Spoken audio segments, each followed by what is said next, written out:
2026 ನಾನು ಚೆನ್ನಭೈರಾದೇವಿ ಕರ್ನಾಟಕದ ಹೆಮ್ಮೆಯ ರಾಣಿಯರಲ್ಲಿ ನಾನು ಒಬ್ಬಳು. ನಾನು ಉತ್ತರ ಕನ್ನಡ ಜಿಲ್ಲೆಯ ಗೇರುಸೊಪ್ಪ ರಾಜ್ಯವನ್ನು ಆಳಿದೆನು. ನಾನು ಸಾಳುವ ವಂಶಕ್ಕೆ ಸೇರಿದ ಜೈನ ರಾಣಿಯಲ್ಲಿದ್ದೇನೆ. ನಾನು ಕ್ರಿಸ್ತಶಕ 1522ರಿಂದ 1606ರವರೆಗೆ ಸುಮಾರು 24 ವರ್ಷಗಳ ಕಾಲ ಆಡಳಿತ ನಡೆಸಿದೆ. ಭಾರತದ ಮಹಿಳಾ ಆಡಳಿತಗಾರರಲ್ಲಿ ಅತ್ಯಂತ ದೀರ್ಘವಾದ ಆಡಳಿತ ನನ್ನದಾಗಿತ್ತು. ನನ್ನ ರಾಜ್ಯದಲ್ಲಿ ಮೆಣಸು, ಏಲಕ್ಕಿ, ದಾಲ್ಚಿನ್ನಿ, ಅಡಿಕೆ, ಶುಂಠಿ ಮತ್ತು ಶ್ರೀಗಂಧ ಮುಂತಾದ ವಸ್ತುಗಳನ್ನು ಬೆಳೆಯುತ್ತಿದ್ದೆವು. ನಾನು ವಿದೇಶಗಳೊಂದಿಗೆ ವ್ಯಾಪಾರ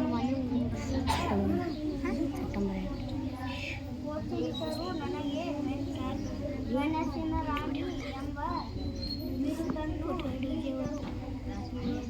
ರಾಣಿ ಚೆನ್ನಭೈರಾದೇವಿಯರ ಸಾಧನೆಗಳು.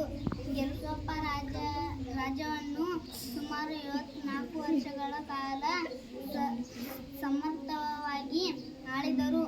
ಪೋರ್ಚುಗೀಸರ ದಾಳಿಯನ್ನು ಧೈರ್ಯವಾಗಿ ಎದುರಿಸಿ ರಾಜ್ಯವನ್ನು ರಕ್ಷಿಸಿದರು.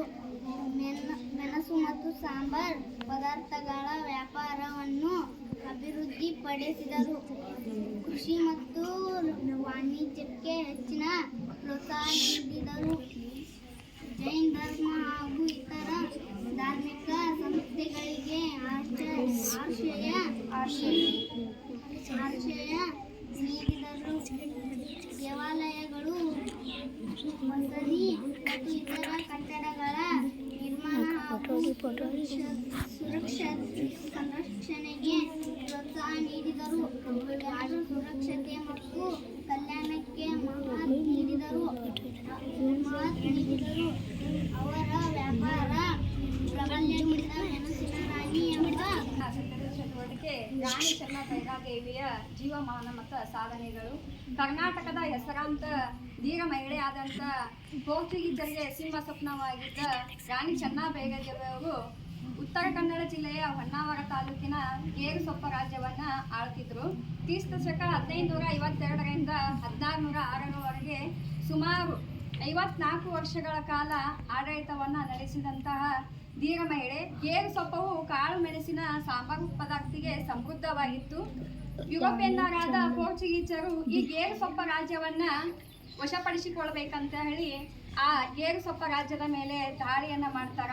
ಈ ಕರಾವಳಿ ಭಾಗದಲ್ಲಿ ಬಂದರಿನ ಮುಖಾಂತರ ಸಾಂಬಾರು ಪದಾರ್ಥಗಳು ರಫ್ತಾಗುತ್ತಿದ್ದವು.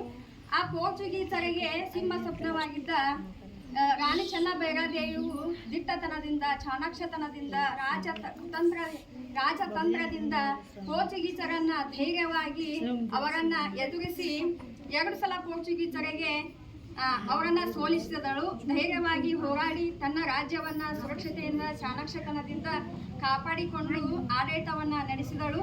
ಅದಕ್ಕೆ ಪೋರ್ಚುಗೀಸರು ಈ ಚೆನ್ನಭೈರಾದೇವಿಯ ಜೊತೆಗೆ ಅತ್ಯಂತ ಚಾಣಾಕ್ಷತನದಿಂದ ಆಡಳಿತವನ್ನ ಮಾಡ್ತಿದ್ರು.